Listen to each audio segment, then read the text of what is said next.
to the Coffee Playdate podcast. I'm your hostess, Dr. Olga Dingar, and this is the place where I chat with entrepreneurs and physicians doing incredible things outside of medicine. I have a very special guest with me today, Dr. Manju Dawkins. How are you today? I'm great. How are you? Very good. All right, so I like to start off by asking, what kind of coffee do you like if you drink coffee? A light body. It's really changed a lot over the years. I used to drink black coffee and then put tons of sugar and tons of cream in it. And now I just like a light coffee with a little bit of agave. Ooh, very nice. I love that. So we're going to start off by playing two games. The first one is a rapid fire questions game. So for this, I'm going to give you two options and you just choose the one that you like more. You don't need to give any explanations. Just go with your gut instinct. Okay, here we go. Do you like managing acne or eczema? Ooh, eczema now. That's different. Used to be acne. Changed. SPF 30 or SPF 50? 50. Do you like launching fast or refining slowly? Refining slowly, but not dawdling. Yep, very good. Do you like being the visionary or the operator? Visionary. Nice. Beautiful. Now for the next game, we're going to take out our coffee mugs and we're going to take a sip. I'm actually drinking some blue tea today. It's like Goji tea, plug for another female founder, and I already drank most of it. Oh, and it's actually blue. Wow. Yeah, it has butterfly pea flower in it and goji berries, and it's really yummy. Wow. I haven't heard of it. That's awesome. So for this game, we're going to, again, have two options, but this time we're both playing. And if our answers match, then we both have to take a sip from our coffee mugs. Okay. Here we go. The first question is early morning or late night ideas? Early morning. Late night. I'm a morning person. Are you a night owl? I know. Next one is a family burrito outing or a quiet ocean view coffee break. I love you, family, but quiet ocean view. I would say family burrito night. I know. How about this one? A surfboard or hiking boots? Hiking boots. Me too. Yes. I love hiking. Okay. And the last question is basketball or yoga? In this day and time, it's yoga for me too. Yay! Perfect. So I know a little bit about you and all of the exciting things that you've been up to, but can you tell our listeners a little bit about yourself? Sure. By background, I'm a dermatologist and mom of two girls, but I also created and co-founded Thimble, which is basically a platform of products to lessen the pain of all needle procedures. So that's what I do with most of my time now. Amazing. I love that. Do you still practice? I do. I see patients about 1 day a week, and it's a total blessing. I think being away from medicine for a little bit really has made me appreciate it. It's such a privilege to see patients, so I love it. Absolutely. I know it's actually interesting how when you step away from medicines, how much you start to appreciate it and how kind of more energized you come back and to serve your patients. So how did you come up with the idea for Thimble? So it started with my own kid. So I was a dermatology resident third year when I had my first kid. And, they're about a month old when you take them in for the first shot. And she just, man, looked at me like, how could you let that happen? You betrayed me. Like, it doesn't make any sense, right? To a child, like to a baby, like, this is the person who's supposed to protect me, and you just let someone stab me. So I was like, I don't know. What am I doing? Like, this is terrible. I can do better. I'm a dermatologist. You know, and in cosmetics, we would use Emla, which is a prescription numbing cream, to treat the pain, for cosmetic procedures. And I was like, why aren't we doing this for medical procedures, And so hacked the solution for my own kids. And I was like, this is a total game changer. But I have access to it. I have lots of friends who are doctors. I can get the prescription relatively easily. I have insurance that will cover it, but most people do not have that option. And so basically wanted to create options for pain management for needle procedures that were accessible to everyone. And so that's why everything we make is available without a prescription. You can purchase it on our website. You can ultimately, we hope that it's given to you in the clinical setting. But I think we really have to treat the pain of needles because I think all of the pain that we cause in these clinical settings is really pushing people away from healthcare. That's amazing. And you've had this vision. You wanted to make sure that we lessen the pain of needle stick procedures.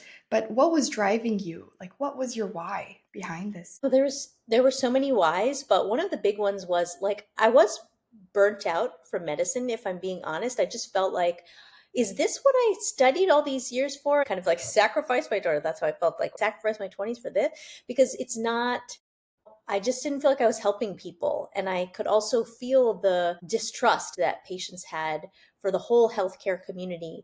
And it just made me so sad because we are all on the same team. Like we all have the same goal, which is just to get people to feel better. Um, it's seeing the person in front of you for the pain that they're experiencing, not judging their pain, not minimizing it, but recognizing that, hey, if this is scary for you, or if this really hurts you, I'm so sorry. What can I do to help it? And I think the simple act of like laying a hand on a patient is really powerful. And the further and further technology gets, we get further and further away from that. We're missing this key part of healing. So that's one of the whys. That's a very strong why. I mean, we all, of course, get into medicine because we want to help people. But that's what I also was curious about.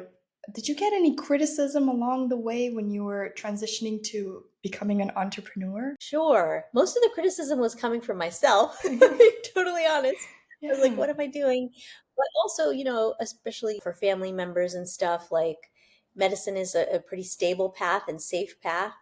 Um, and and there's a lot of narratives out there that doctors aren't good at business and women aren't good at business.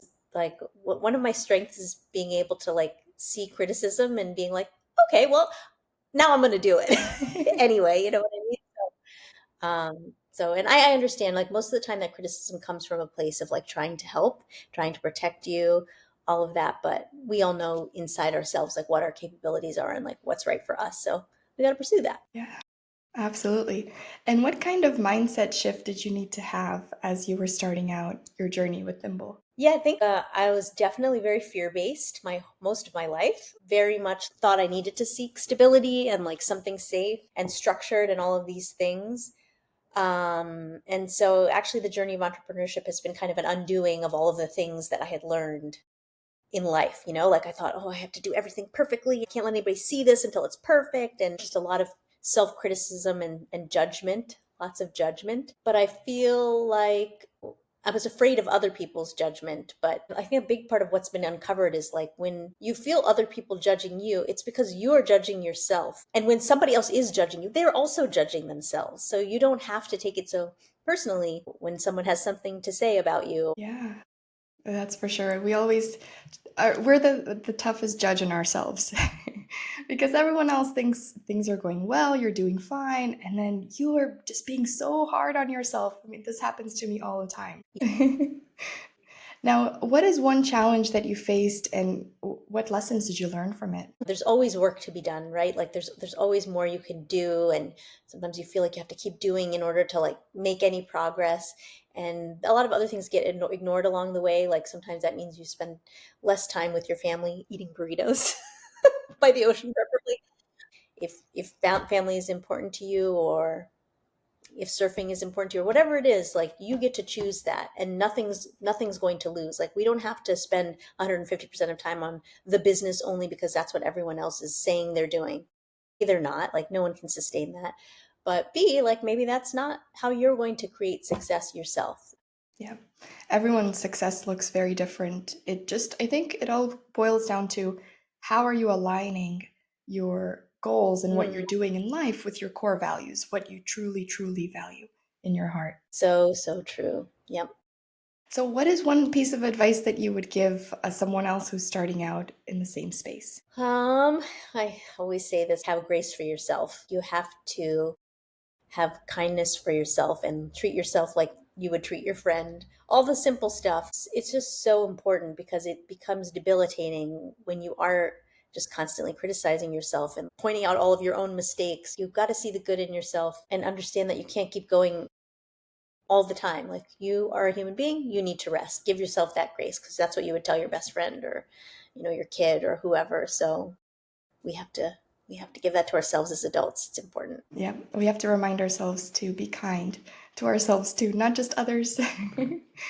But really, like, Yeah, I talk think to that's a real ourselves in encouraging words. Don't be so harsh, you know? yeah, I agree. Like, And do you have one book recommendation that you can offer to our listeners? ooh, I love anything by Thich Nhat Hanh, who's a Vietnamese Buddhist monk philosopher.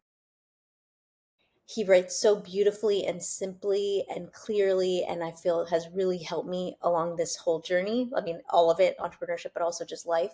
I love everything that he's written, but my favorite, I'm looking at it right now, is a book called Fear. It has a rainbow on the cover, and it just, yeah, I think it's really changed my life because, like, as I said, I think fear for me was it was the constant in my life. So, like, what's the next thing to fear? But I think that is the challenge. Like, how do we face all the things we fear? Like, when we face them, we realize that, oh, well, if we can face that, you can overcome anything. Absolutely. I love that. I have to definitely read that book, sure. Well, thank you so much, Manju, for being with us today. I hope to have you on another episode in the future, and I hope you have a great day. Thank you so much. This has been so much fun. Thank you.